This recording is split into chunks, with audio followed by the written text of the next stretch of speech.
We've all heard the stories. The spoilt couple, the tantrums, the split.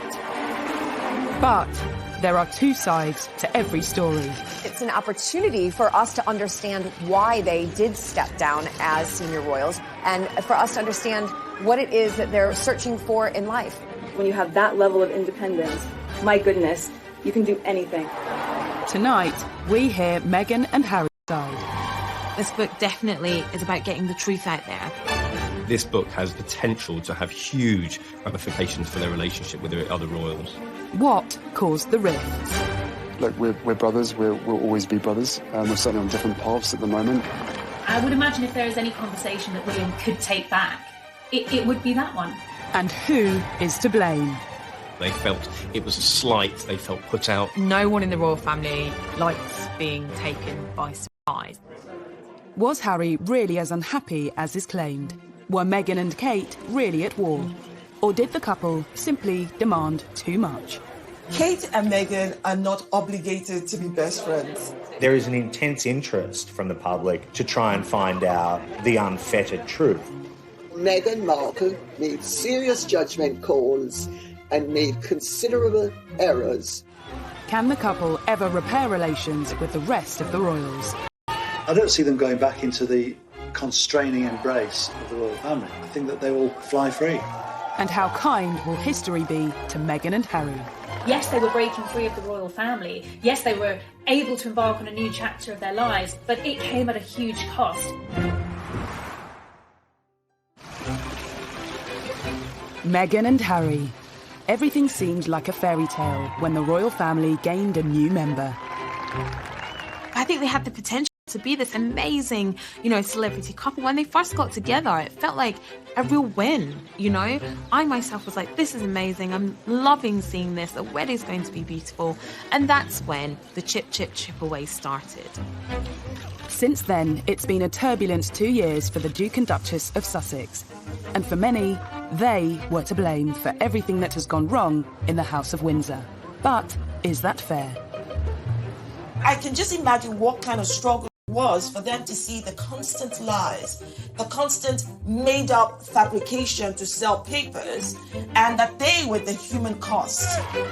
Now, months after Megxit, we are witnessing the fight back. An explosive new book tells their side of the story, and it's causing breathless news coverage on both sides of the Atlantic. Now with the explosive new tell-all about as senior members of the royal family.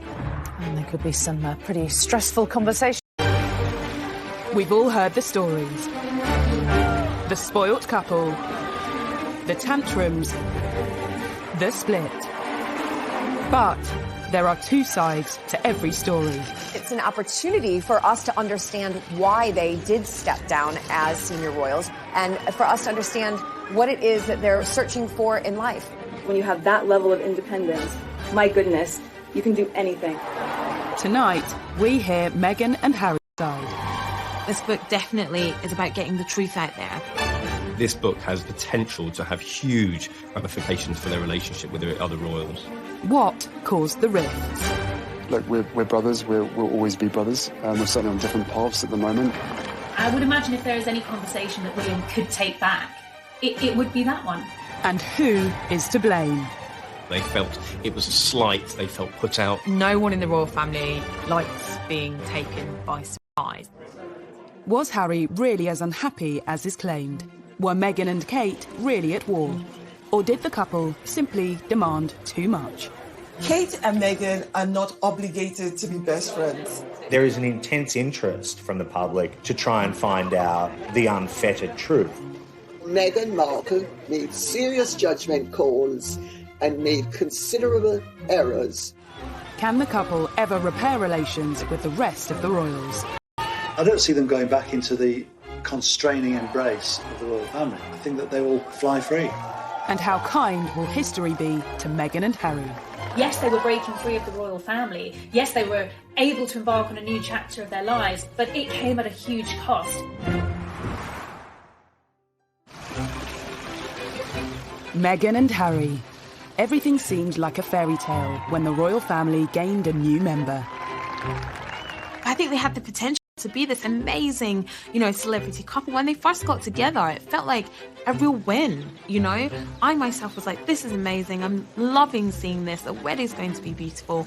And that's when the chip away started. Since then, it's been a turbulent 2 years for the Duke and Duchess of Sussex. And for many, they were to blame for everything that has gone wrong in the House of Windsor. But is that fair? I can just imagine what kind of struggle it was for them to see the constant lies, the constant made-up fabrication to sell papers, and that they were the human cost. Now, months after Megxit, we are witnessing the fight back. An explosive new book tells their side of the story, and it's causing breathless news coverage on both sides of the Atlantic. Now with the explosive new tell-all about as senior members of the royal family. And there could be some pretty stressful conversations for the royal family following claims made by a new biography of Prince Harry and Meghan Markle. Finding Freedom charts the relationship of Harry and Meghan from their first meeting to stepping back as senior royals. Everyone wants to know if this book is Harry and Meghan setting the record straight. They and the authors say they weren't involved, but that hasn't stopped speculation. I think it's hard to believe that they didn't have more than an interest in it, certainly. There's certainly lines within the books, even quotes that have come potentially from Harry and Meghan, and I think that a lot of people will be thinking that they had more of a hand in it than they have been letting on. A royal will always deny any involvement because that's the convention. The convention is that you never ever openly say that you have helped. But I think with Fighting Freedom, when we read it, you can hear Harry and Meghan's voice. Finding Freedom is written by Carolyn Durand and Omar Scobie, two seasoned royal journalists. Another author who has first-hand experience when it comes to setting the royal record straight is Andrew Morton. His book, Diana, Her True Story, caused a sensation in 1992. He believes the objective of Finding Freedom is to set out Meghan's side of the story. This is basically trying to explain how Meghan approached the royal family and how she was dismayed by the easy criticism of everything that she tried to do.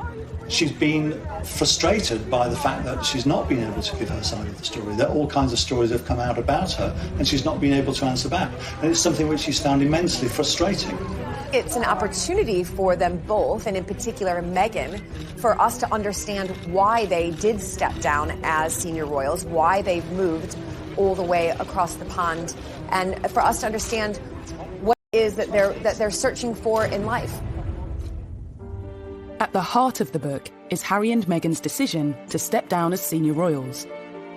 There are many reasons given, but crucially, we are told they were fed up being controlled by the royal institution.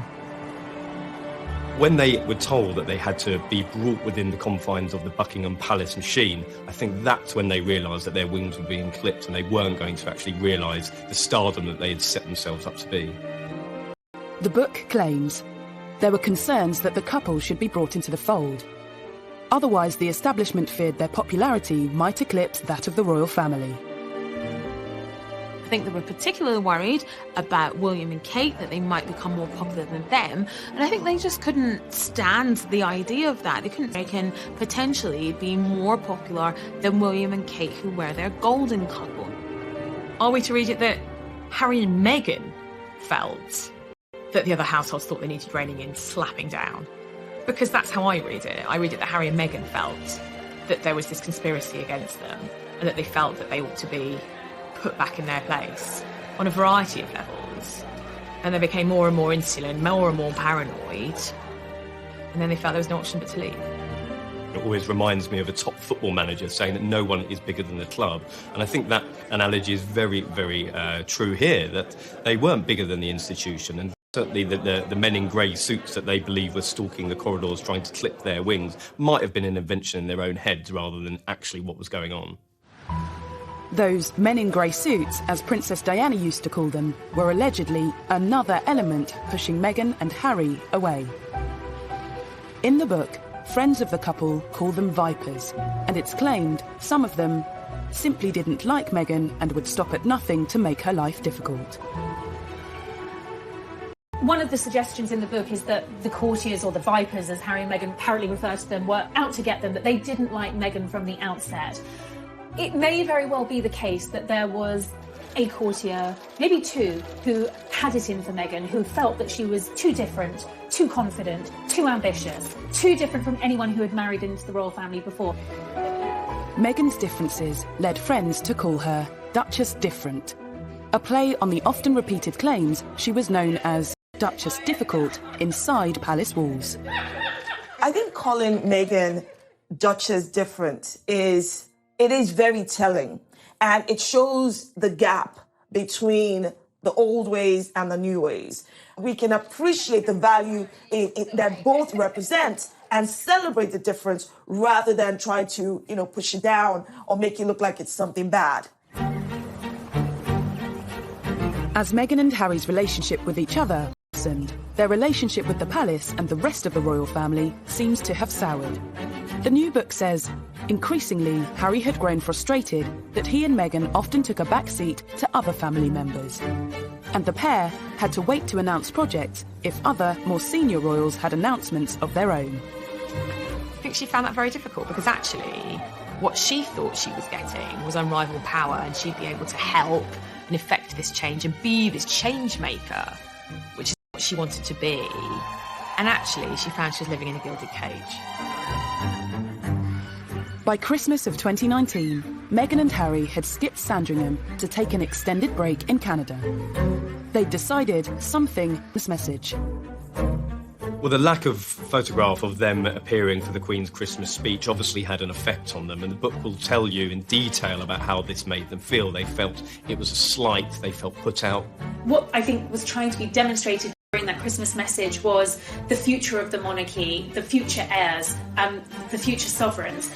Harry and Harry's son are not there. They don't have that place on the table. From the $18 million estate they were staying at on Vancouver Island, the Duke and Duchess of Sussex set Megxit in motion. Emails were apparently sent to the Queen and Prince Charles. But the book claims Harry thought he was being blocked from a meeting with the monarch, which led to an extraordinary plan. One of the most fascinating and new revelations in the book was that when they landed in the UK from their sabbatical in Canada, they considered detouring straight to Sandringham to try and get a meeting with the Queen. If they had done that, I think the Queen would have been quite shocked and surprised, and because, frankly, that's not the way things are done. And I think that's a lot of the problem here. Harry and Meghan didn't want to keep doing the way things are done. And the monarchy wasn't going to change things just for them. The monarchy's a supertanker. It just keeps on going, ploughing its own furrow. Harry and Meghan wanted to become financially independent, split their time between the UK and North America, but crucially, still carry out duties for the Queen. Eventually, the Queen agreed to issue a joint statement about her grandson's plans. On the 7th of January, the Duke and Duchess attended an event at the Canadian High Commission. The book reveals they were feeling nervous. They'd seen the planned statement and thought it showed a lack of warmth. It's meant a lot to us, and it's just important for us to start the year and say thank you. More concerning to them than that, reporters got wind of the plan to stay in Canada. A day later, the Sussexes made their shock Instagram announcement. A move that's been endlessly criticised, but it seems in their minds they felt they simply had no choice. It was very sad, really, that a couple who offered so much to the monarchy and to the nation had decided to go their own way. At the time in January, there was a lot of anger because, as one very senior member of the household said to me, you don't put a gun to the Queen's head. You don't go public and say what you want. We sort it out behind closed doors, we all try and negotiate, and then we present a united front. As well as their announcement, Meghan and Harry simultaneously launched their Sussex without discussing it first, left the Queen and the Duke of Edinburgh devastated. The issue of them creating this Sussex Royal brand and Sussex Royal website was a huge, huge problem for the royal family, because if they were going to go into the corporate world and start marketing themselves for big, big sums of cash, that was going to be the that the Queen and senior royals couldn't have them marketing themselves as royal whilst earning money on their own personal terms. Crisis talks were needed, and on the 13th of January, Harry met the Queen, Charles and William at the famous Sandringham Summit. Yes, they were breaking free of the royal family. Yes, they were able to embark on a new chapter of their lives, but it came at a huge cost. Especially for Harry. He had to give up his military role. Finding freedom gives an insight into Meghan's feelings. It was so unnecessary, Meghan later told a friend. And it's not just taking something away from him, it's also that entire military veteran community. You can see how much he means to them too. So why? Harry has had to give up everything. He's giving up his family, his home, his country, everything he's ever known, and those military titles, which, and Meghan's right, they meant so much to him. And what about what Meghan has had to give up? Finding freedom claims Meghan told a friend, "I gave up my entire life for this family. I was willing to do whatever it takes. But here we are. It's very sad." Even so, it's said courtiers and some family blame Meghan for Megxit. This girl who fell in love with a boy who happened to be part of the royal family, and she gave up her whole career to move over here to, of course, follow tradition and ritual, marrying into the royal family, and she literally couldn't win. And she basically gave up a part of herself, because that is what would have been expected of Meghan, expected of Kate, the Duchess of Cambridge. And they all did that out of love for their spouses and out of respect for the institution. These new revelations tell a story of just how unhappy Harry and Meghan were with their royal life and how they felt forced into leaving. But the new book also gives us a new insight into Harry and William's relationship. William potentially saying to Harry, listen, take your time to get to know this girl. Don't be blindsided by lust. Don't rush into anything. I would imagine if there is any conversation that William probably could take back, it would be that one.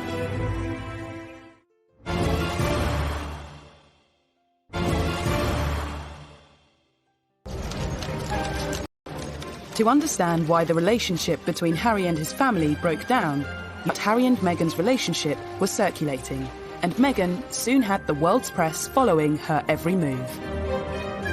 By November, Harry had had enough and issued an extraordinary statement asking the press to leave his girlfriend alone. And Prince Harry lambasts the press for harassing his American girlfriend, Meghan Markle. The statement that Prince Harry released through his private office in November came just after a deluge of media reports about their relationship. I mean, the statement was a bombshell, perhaps the first of what we were to expect from the Sussexes, in that it was certainly the most personal statement I've ever read from a senior member of the royal family. This was also confirmation that Meghan was his girlfriend. Don't forget, up until that point, it was only speculation. It's now been claimed the statement caused tension in the family.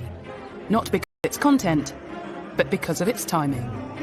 It immediately took attention away from Charles and Camilla. They were on a diplomatic tour of the Middle East.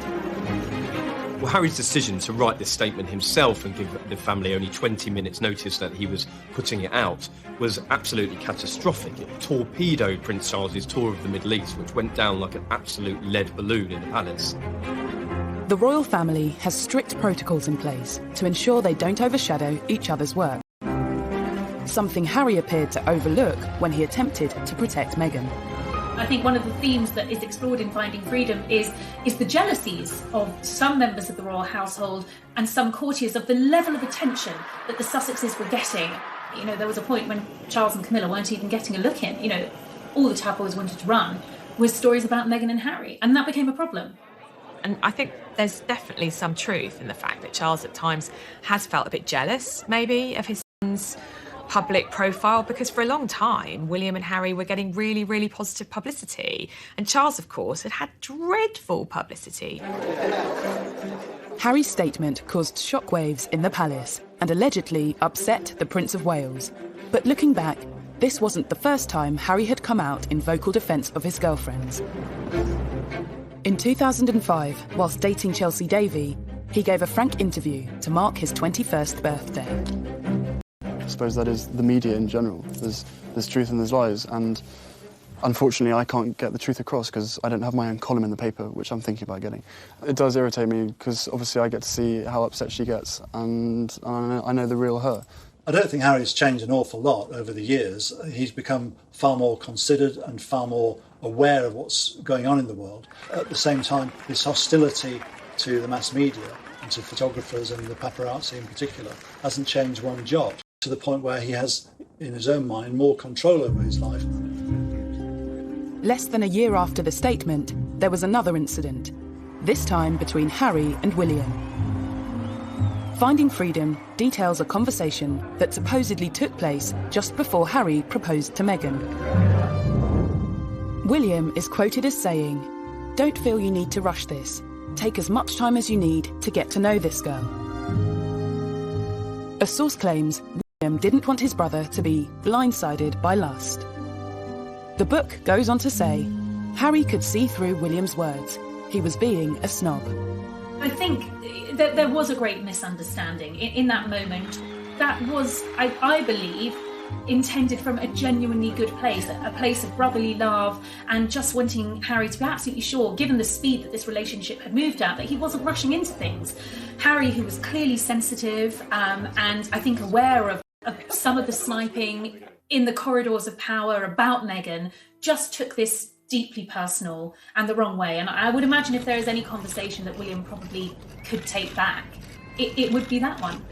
I think William was just trying to look out for his younger brother.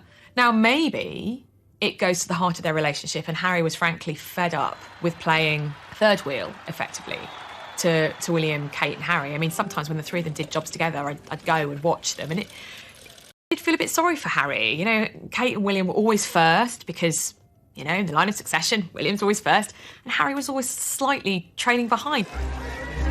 So did William ever really accept Meghan? Rumours of a rift refused to go away. During Christmas of 2018, William appeared to ignore Meghan outside church. The following Easter, another incident, on the Queen's 93rd birthday. The footage appeared to show the brothers avoiding each other. Is there petty jealousy? Yes, because I think there is between any family. Show me any family in the world where there's not jockeying for position, or one sibling doesn't think, oh, you know, that sibling shouldn't have that, or etc. That is family. That is the human condition. I do think this is War of the Wales's part too, but this is also the British royal family. This is what they do. They argue, they fall out, and then we make a drama out of it. But for some, Harry and William's fallout is far more serious. This was a devastating blow to the British people and indeed members of the Commonwealth, because they have looked to William and Harry as being the successors. So to see a divide between those really did tear at the very fabric of the British public's relationship with the royal family. Much experience being the same? Well, bear in mind I cook him and feed him basically every day. I think he's done rather well. You told us the other week that he did all the washing up. He does do a bit of the washing up, then he leaves most of it in the sink and then it comes back in the morning and I have to wash it up. Oh, the lies. I think the difference between William and Harry has a lot to do with succession in the royal family. William knows that at one day he will become king. Harry knew that the reality of that was very, very unlikely that he would ever sit on the throne. So in many ways, he lived a life free of those shackles. He was the rogue and renegade prince. And there was nothing wrong with that in Harry's eyes. And seemingly there was nothing wrong with that in the House of Windsor's eyes either, because it made him more relatable and it also modernised the monarchy. Tension between the brothers was confirmed by Harry himself during a bombshell interview with Tom Bradby. There's been a lot of talk in the press about rifts with your brother. How much of that is true? Look, we're brothers. We'll always be brothers. We're certainly on different paths at the moment, but I will always be there for him, and as I know he'll always be there for me. You know, we don't see each other as much as we used to, but you know, it's just, as I said, as brothers, you know, you have good days, you have bad days. I think now that we have the book coming out and what we've read from Finding Freedom really does solidify what Harry was talking about in the Tom Bradby interview when he said that there's good days and bad days. book is telling us, literally in black and white, or will tell us in black and white, what those good days and what those bad days were. Not only is it alleged that William wasn't as accepting of Meghan as Harry would have liked, it's also claimed she wasn't warmly welcomed within the palace. One senior royal referred to the American actress as Harry's showgirl. Another told an aide she comes with a lot of baggage. And a high-ranking courtier was overheard telling a colleague, "There's just something about her I don't trust." It is alleged that a senior member of the royal family referred to Meghan as Harry's showgirl. We don't know which senior member of the royal family this is. According to another source, a courtier said that she came with a lot of baggage. And to a degree, Meghan did come with baggage. She wasn't the virgin bride marrying into the royal family. I think it was celebrated that she was from a dual heritage. She had a black mother, a white father. There was great excitement about the fact that she was akin to a Hollywood movie star, not A-list, but still famous in her own right. Meghan was a senior royal for, an incredibly short time. And I think if we look back at that short time, she was almost immediately hounded by the British tabloid article about Meghan. That was rather ruthless, to be honest. Now, with thousands of miles separating Meghan from the palace and Harry from her brother, it remains to be seen if Harry and William's relationship can ever be the same again. I definitely think the dust needs to settle, and it may not happen next week or the next weekend or the one after that, but there's definitely a way back from this, and their relationship can be repaired. The irony about this book, in many ways, is that the brothers were just getting to a stage in their relationship where they were on a more even keel. I was told that communication had resumed between the brothers. We don't know whether they've spoken in light of the excerpts from this book, but one can only imagine that this has done nothing to improve relations that were strained in the beginning and at this stage must seem pretty beyond repair. Finding Freedom not only claims to know what happened behind the scenes with Harry and William, but sheds a light on the rumours of duchesses at war. I think there was a lot of excitement that Kate and Meghan would have become best buddies. However, when you look at it on the face of it, they were very, very different women from very different backgrounds. They were already going to have very different roles with the institution. And I think the pictures of them laughing and joking at Wimbledon were probably the best it was ever going to get.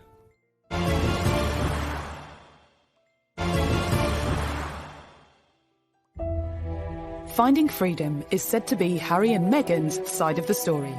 It claims to provide a new perspective to all the stories, rumours and gossip that we think we know.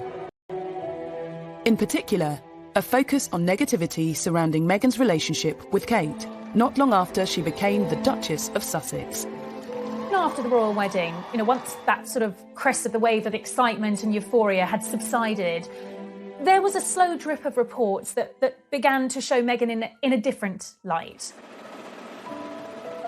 After her wedding, Meghan was faced with a number of negative headlines. One in particular seemed to have angered the Sussexes. It was reported that Meghan had made Kate cry during a bridesmaid fitting. Finding Freedom details the incident. Some of the children weren't cooperating, and there was a lot going on. Everyone tried to help where they could, but it's never easy with kids at fittings. There were no tears from anyone. I also think that it proves that, that story was put out by anti-Meghan people, by people who wanted to vilify Meghan, and it actually unpicks that, and it also proves that we know that there's people actively out there working to make Meghan look bad. There are always two sides to every story, but, Kate either cried at that dress fitting or she didn't. And, there that is contested in Finding Freedom. What Finding Freedom doesn't do is actually explain what did happen.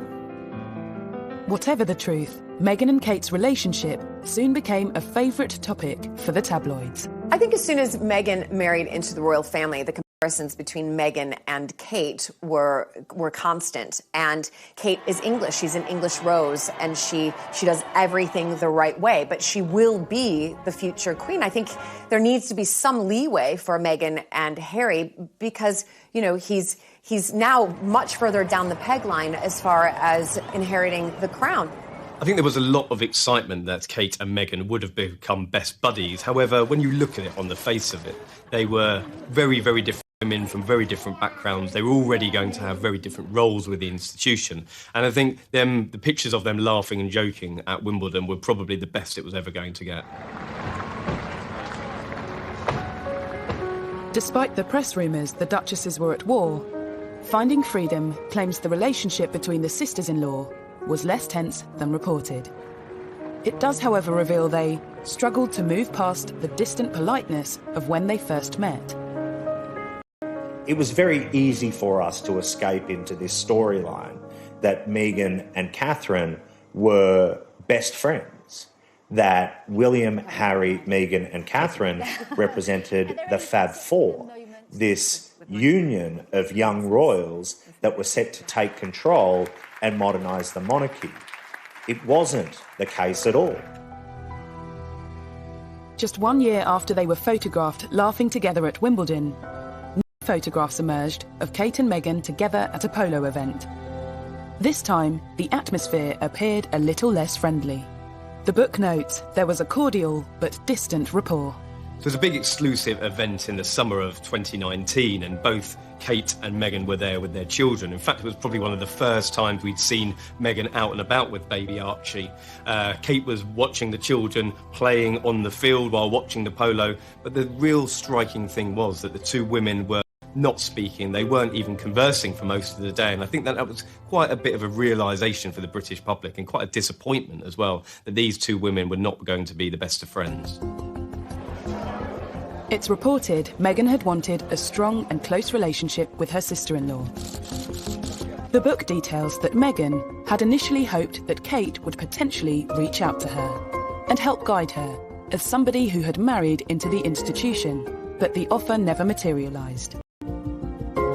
It goes on to say, Kate felt they didn't have much in common, other than the fact that they lived at Kensington Palace. So perhaps that was an unrealistic expectation. The Duchess of Cambridge is a busy woman, but Meghan clearly took that quite personally. In the same weekend Finding Freedom dominated the papers, Emily Andrews broke the story that friends of the Cambridges say Kate rolled out the red carpet for Meghan. So who was to blame for this coldness? I think it seems that Meghan had a very unrealistic expectation of her relationship with Kate. I mean, if you look at it from the Cambridges' point of view, they don't know this woman at all. From their point of view, they absolutely did welcome her into the family. William and Kate invited Meghan and Harry to apartment 1A. Kate met Meghan pretty early on in the relationship, and I think from William and Kate's point of view, they did try and help as much as possible. But they were at a very different stage of life. With friends of William and Kate refuting stories from Finding Freedom, the public is once again presented with two sides of the story, unsure which side is telling the truth. By the time Harry and Meghan's final royal engagement came around in March of this year, the tension was clear for everyone to see. At the Commonwealth event, Meghan appeared to wave to Kate, but the gesture wasn't acknowledged. I was sitting behind William and Kate and Meghan and Harry a few rows back with other members of the press at that service, and there was absolutely a tension between the two couples. While Kate turned around to speak to Edward and Sophie Wessex, she just didn't acknowledge Meghan and Harry at all, and that was very obvious. Finding Freedom notes that after flying straight back to Canada, Meghan, at that point, couldn't imagine wanting to foot back into anything royal again. There is no doubt that certain plot lines sell newspapers and sell magazines. And initially, what sold was the remarkable story of these four young royals and the tight union that they supposedly had. But in reality, that just wasn't the case. Finding Freedom has nothing to quell the fascination with the Duke and Duchess of Sussex, presenting another side of the story and asking if the criticism facing the Sussexes has been fair. The whole story about Meghan wanting, the chapel for a wedding to smell a certain way, and then people find out that Kate wanted the exact same thing, but Kate is not being crucified for that, however Meghan is. That just highlights again that this toxicity against Meghan is coming from a very deep place of bias. Might arguably tell the story from Harry and Meghan's side, but it's not the only book about them to hit the shelves this summer. It's the hot takes right now. It's almost as though people think that this is the next version of The Crown from Netflix. I think that there is a battle at the moment amongst authors to try and tell or answer the unanswered questions as to what led to the split. It's a fine line of who knows what and who actually to be able to trust when all these books are coming out all at once. Many well-covered tales about the Sussexes feature in books by Lady Colin Campbell and journalists Dylan Howard and Andy Tillett. But are these just examples of yet more unfair criticism that Meghan has faced? Such as claims Meghan wanted St George's Chapel to smell a certain way for her wedding. A story she was ridiculed for in the press, despite Kate wanting the same thing at her wedding in Westminster Abbey. The whole story about Meghan wanting, the chapel for her wedding to smell a certain way, and then people find out that Kate wanted the exact same thing, but Kate is not being crucified for that, however, Meghan is. That just highlights again that this toxicity against Meghan is coming from a very deep place of bias. Westminster Abbey is not the same thing as St George's Chapel. I've actually been to events at both. And I have to tell you, St George's Chapel does not smell musty. It smells of beeswax, which is what the furniture is waxed down with. Maybe Meghan had never smelt beeswax before in her life. Lady Colin Campbell's book addresses another infamous story. The claim Meghan clashed with the Queen over her choice of tiara for her wedding. But Finding Freedom says there was no clash. Each story has been corroborated by at least 2 sources, and they spoke to over 100 sources for the book. People don't want to believe that. They want to think only Harry and Meghan will say that, and they are lying. Instead, the book says it was Harry who had reservations, that the Queen's dressmaker, Angela Kelly, was intentionally delaying the process of Meghan selecting her wedding day tiara. But it is quite one-sided. Yes, Harry and Meghan don't escape criticism in the book. That's certainly true. But it is mainly their side of the story, and everyone else is the bad guys. Either way, what is sure is that there have been countless attacks on Meghan over the past 2 years. Allegedly, some even came from palace insiders. On Buckingham Palace. And we're back to this narrative again, that strong, independent women are anathema in our society. Duchess difficult. Hurricane Meghan, some of the headlines that started coming out in the tabloid press, reports that, she had a habit of sending dawn emails to staff and wanted a response before lunchtime. This appears to be true and seems to be backed up in Finding Freedom. But the author's interpretation of this is that this was an experienced, successful American actress who was used to having an entourage of staff and who was used to having things done quickly. The idea that Meghan's a diva is clearly one of these racialized ways of thinking about black women where, they have this long-standing idea of the strong black woman who doesn't need anybody else, who's feisty and aggressive. Meghan has faced criticism for pretty much every move she has made, even down to the clothes she wears. When Meghan came on the scene and started wearing gowns that were thousands of dollars and living an extravagant lifestyle, then it began to rub people up the wrong way.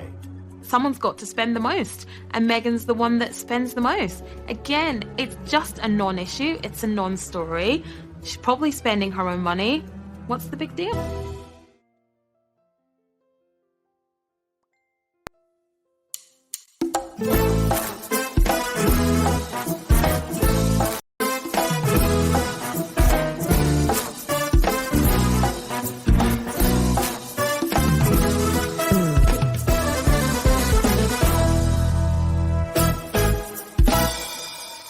Chuyện ngày xưa tôi thả những cành diều dây lướt trên bầu trời phiêu du cùng áng mây, hòa trong gió tiếng xa vang từ đâu diều bay vút cao, rồi cùng nhau chia phe chia chọn diều dưới bầu cây đa bên sân đình bãi sông, làm cô dâu chúa dễ chịu kiều la, trò chơi rước dâu. Kỷ niệm xưa mãi sống trong cuộc đời tôi, thật tin tôi thơ. Rồi ngày And even a claim that Kensington Palace staff noted that Meghan's charity cookbook, raising funds for the victims of the Grenfell tragedy, didn't contain a single recipe of British origin. She was trying to do something wonderful and good for all of those that were lost at Grenfell Tower and for their families. Everyone embraced this so deeply because it's been a passion project for all of us, and for very good reason. For Meghan, much of the criticism must have felt unwarranted and unfair. Question, right, I don't know. Do you have a piece of paper? Several pieces of paper? Let's start with the fact that, one, she's a progressive woman. She's independent. And let's talk about the fact that she doesn't fit your traditional idea of, royalty. Let's talk about the fact that she's a woman of biracial heritage, right? Let's talk about the fact that her profession was that of an actress, and the fact that she's American. There's just so many things around and about her that many people do not like. I feel for the poor girl. I mean, she came into this country, parachuted in. She's married into a very difficult family that everybody finds difficult to come into because of the various pressures. And she's someone who didn't know an awful lot about British history, British culture, and she's, as she said herself, she's going to hit the ground running. And she hit the ground running, but she found that she came up against a brick wall. But amongst all of the petty criticism, there have also been stories that suggest Meghan and the royal way of life was a culture clash. In my book, I go to great lengths to explain how the culture clash arose. Because Meghan has very American attitudes and expectations. She is all about confidence, go-getting, hustling, and all of those Hollywood things that she has been brought up to regard as desirable. Did Meghan really know what she was letting herself in for when she married into the royal family? Some stories show how she struggled to get to grips with royal life, like her first official engagement with the Queen, opening the Mersey Gateway Bridge in June 2018. People haven't looked at the real person who's trying to do her best coming into the royal family. Someone who didn't know the protocol, didn't know the etiquette. And I'll give you a perfect example. She went up to Liverpool with the Queen and she's sitting on a stage. It's a windy day. She doesn't know what side of the car to get into, to get out of, what hand to hold her handbag in, and you can see that kind of confusion in her face. Meghan, even though she's an actress, has had to swap the red carpet for the Royal Road show, and it's a difficult gig. There were certain elements of royalty that perhaps weren't for Meghan, but she was widely condemned regardless, like security. Dylan Howard's Royals at War reminds us of an incident in Fiji when Meghan visited a market. Every royal is public, and there could be no more valuable commodity, if you like, than a pregnant Meghan Markle making appearances in public. Under sweltering temperatures and with an increasingly large crowd, the Duchess was rushed out and the visit ended early. Turn round. Inevitably, in these types of scenarios, the royals are briefed about what is right and what is wrong and what is expected of them in order to maintain their security and their well-being. The security officer in charge quit her role not long after, amid claims at the time that Meghan found security constraining. Although the palace denied this was why she left. Guys, out. Just stay to the side. Everyone turn around. Meghan was oblivious. Despite being told how to behave, she thumbed her nose at the restrictions or recommendations of the Royal Protection Officer. And Lady Colin Campbell recalls at an event that, in her view, shows Meghan unwilling to persist with royal duty at her and Harry's first public engagement as a married couple. I was at a dinner party at a very, very famous aristocrat's house 4 nights after the wedding. And this person has impeccable court connections. At a garden party to celebrate Prince Charles's 70th birthday and all of his charity connections, there had been this garden party at Buckingham Palace, and Harry and Meghan were there. Good afternoon, everybody.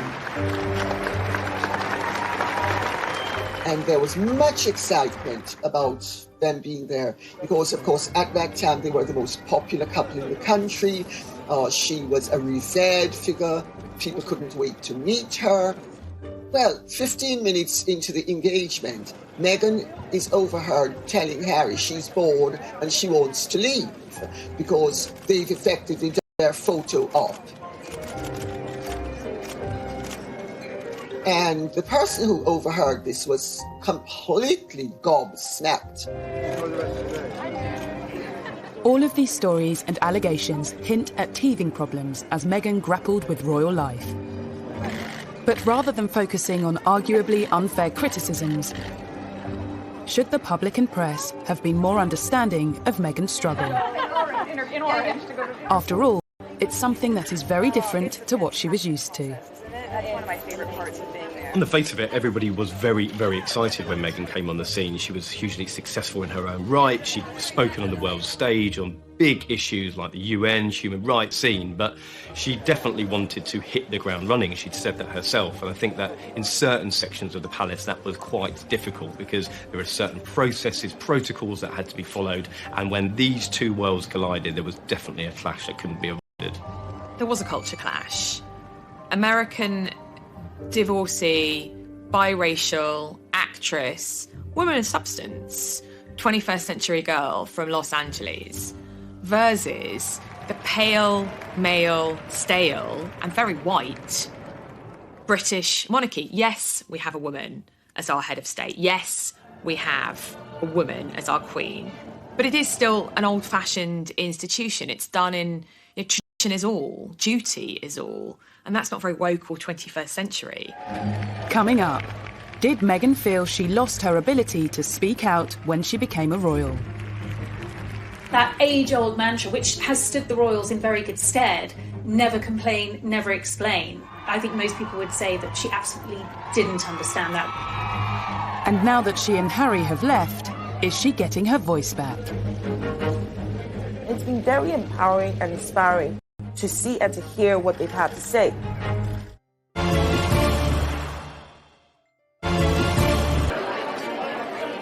Many observers believe that a key factor behind the Sussexes leaving the royal institution was what some saw as the muzzling of Meghan Markle. Before her marriage to Prince Harry, she'd used her media profile to highlight social issues close to her heart. Women don't need to find a voice. They have a voice. They need to feel empowered to use it, and people need to be encouraged to listen. More people were encouraged to listen when her relationship with Harry became public. But being Harry's girlfriend was one thing, being his wife was quite another. If she was not part of the royal family, the way she would have come out to speak. You can speak your mind as a celebrity. You can align yourself with different politicians as a celebrity. You can't do any of that as being a member of the royal family. The blogs and all that stuff, that's just been silenced 100% to fit this role. Maybe one of the reasons for them wanting to leave is so that she can go back to doing it. And following her move to Los Angeles, despite the lockdown, Meghan Markle is out there speaking her mind once again.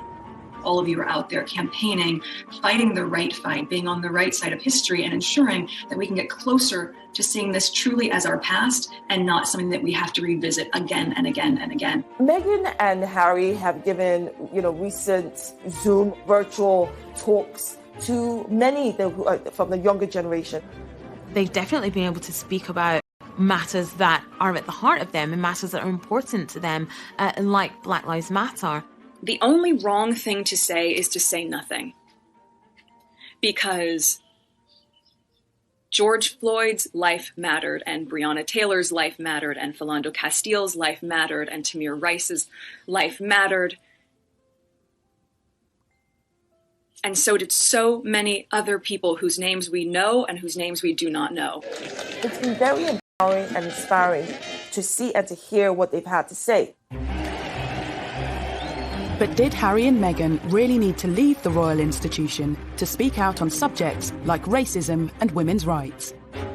I went back to the palaces, various people in the palaces, and I said, would Meghan have been allowed to make those kinds of speeches if she's still working for the royals? Now, you can take what I'm about to say as, well, they would say that, wouldn't they? But literally, to a man and a woman, the people that I spoke to said, yeah, why not? More problematic for the royals, perhaps, was a concern that Meghan's progressive agenda might encroach into politics. You're going to use your voice in a stronger way than you've ever been able to, because most of you are 18 or you're going to turn 18, so you're going to vote. Someone said to me, that might be, and I was like, hang on a sec, she's just telling everyone to vote. That's not political. And they were like, no, but she's made it very clear in the past where her political allegiances lie. You know, she's been very outspoken about Trump. The royal family has historically stayed out of politics. There is an inherent conflict between a member of the British royal family involved in American politics. It just can't work. Before Meghan became pregnant with Archie, they had intended to go to America on tour, but she made it very clear that she wasn't going to see Trump. I'm afraid it doesn't work like that. Clearly she is a woman with very strong political opinions. I think we will probably see and hear more of these now that she is detached from the royal family. Leaving has allowed Meghan to regain control of her own agenda and to hit out directly at her detractors. Meghan has always liked to control her own publicity. Through her Instagram, very popular Instagram account, and her blog, The Tig, she was used to being able to control the message. I think it's when things have been out of control, that's what she finds frustrating. Believe in what makes you unique, and don't be afraid to do what you know is right, even when it's not popular, even when it's never been done before. Well, Meghan's choice of language of even when it's not popular, even if it's not been done before, was definitely a pointed reference to their decision to leave the royal family. Even if it scares people, and even if it scares you a little.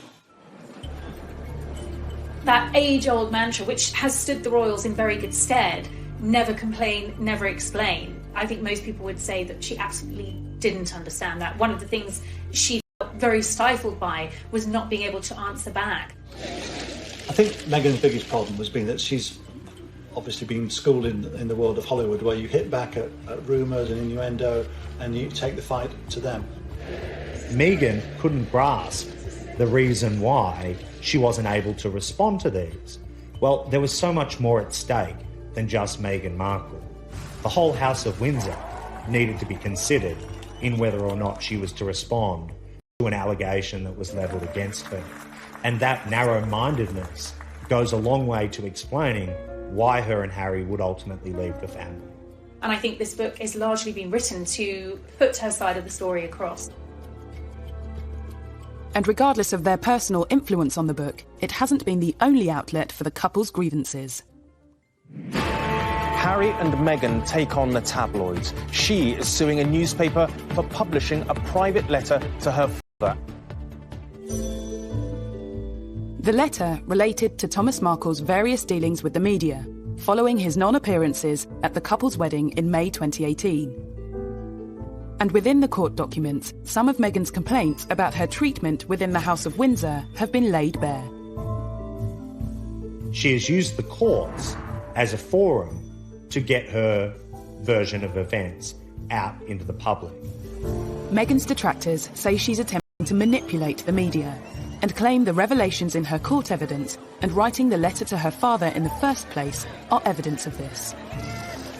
If Meghan expects me or anybody else that I know who has a brain to think that she wrote that letter for anything except damaging her father's reputation and boosting her own and excusing her, she better think again.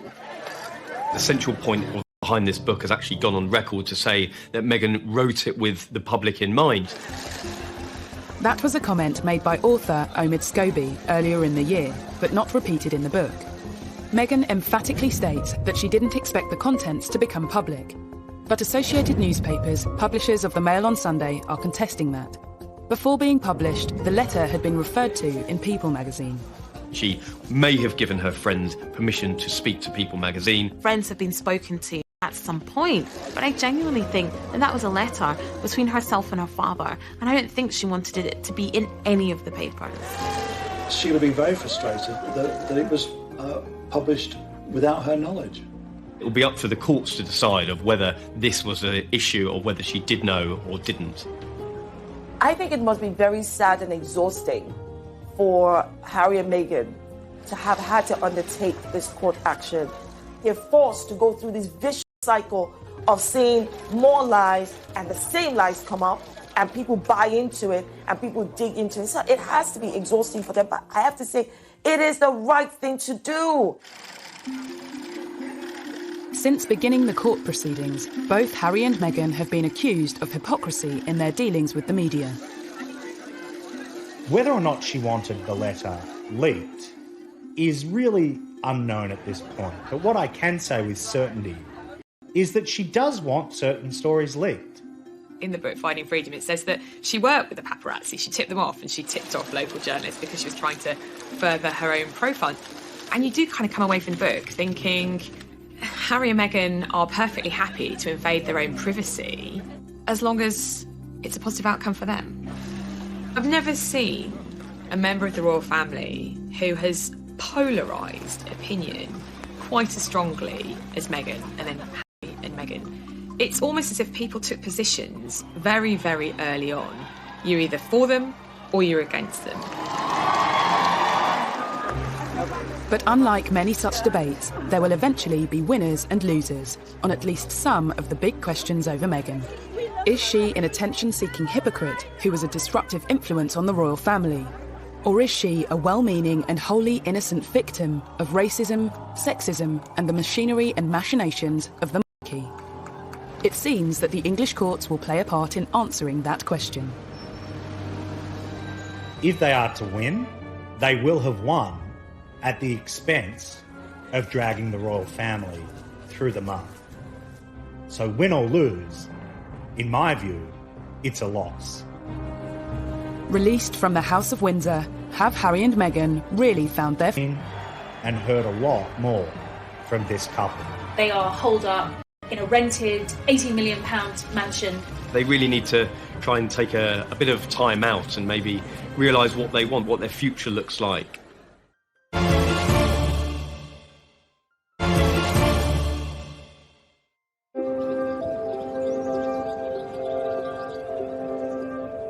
Meghan and Harry have begun their new journey in Los Angeles, and released from the shackles of the British monarchy, their new life is laid bare in a revelatory new book, Finding Freedom. But are they? I think moving to LA, to California, they have found a lot of freedom, at least a lot compared to what they were having over here in the UK. It's just different over there. It's more laid back, it's easier, it's a slower pace of life, and I think that's going to be good for the both of them. They really need to try and take a bit of time out and maybe realise what they want, what their future looks like. They're not in the public eye as much as they were over here. So I think they've got a real opportunity to slow down, to figure it out, and to find happiness. But if finding freedom is their goal, 2020 hasn't been the easiest year in which to achieve it.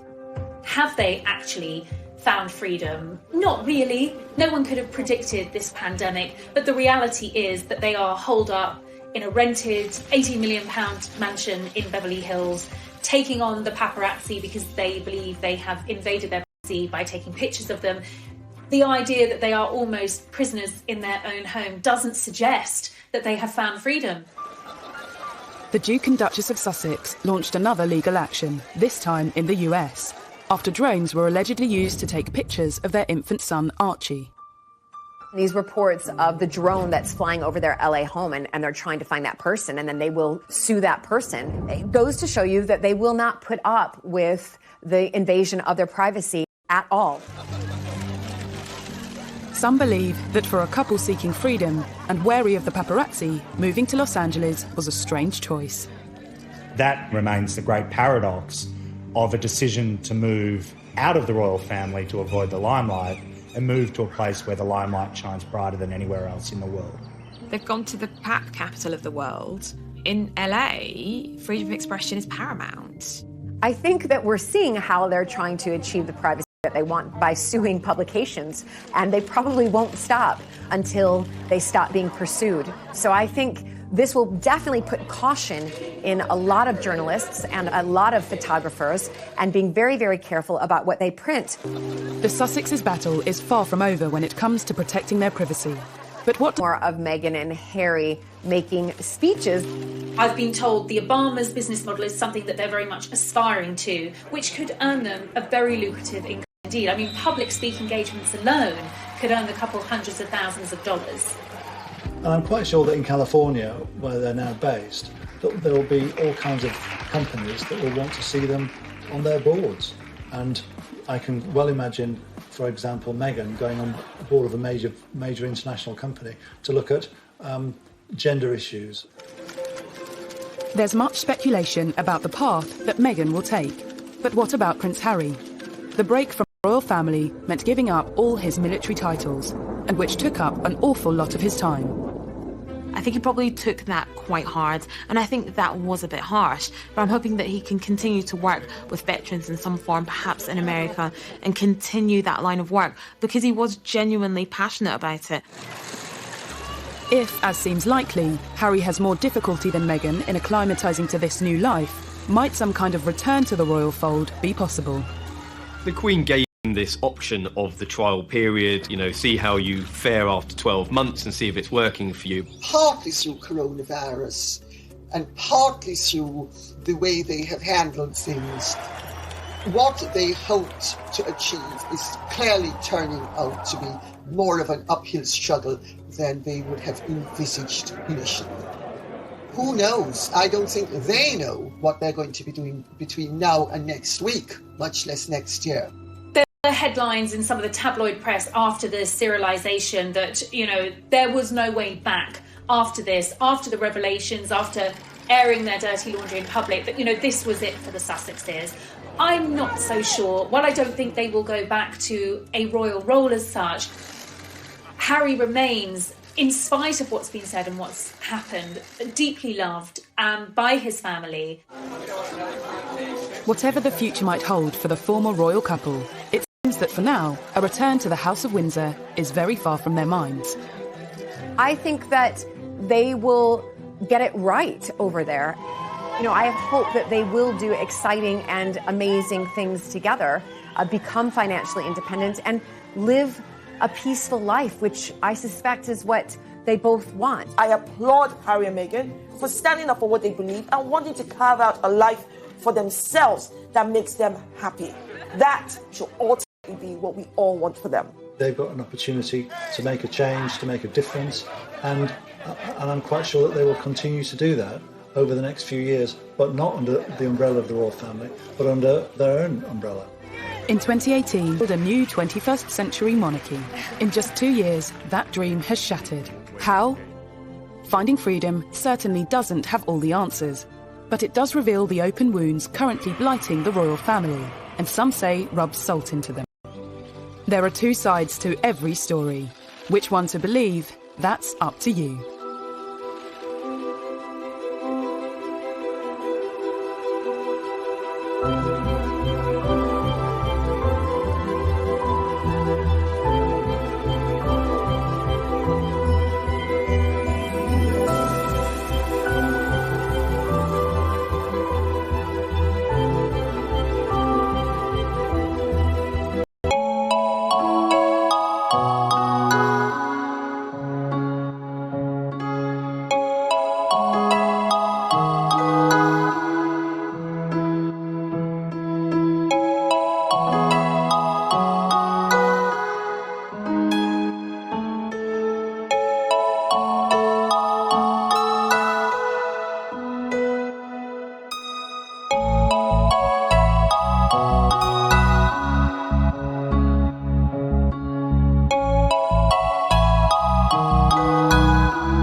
amazing, celebrity couple. When they first got together, it felt like a real win, I myself was like, this is amazing. I'm loving seeing this. The wedding's going to be beautiful. And that's when the chip away started. Since then, it's been a turbulent 2 years for the Duke and Duchess of Sussex. And for many, they were to blame for everything that has gone wrong in the House of Windsor. But is that fair? I can just imagine what kind of struggle it was for them to see the constant lies, the constant made-up fabrication to sell papers, and that they were the human cost. Now, months after Megxit, we are witnessing the fight back. An explosive new book tells their side of the story, and it's causing breathless news coverage on both sides of the Atlantic. Now with the explosive new tell-all about as senior members of the royal family. And there could be some pretty stressful conversations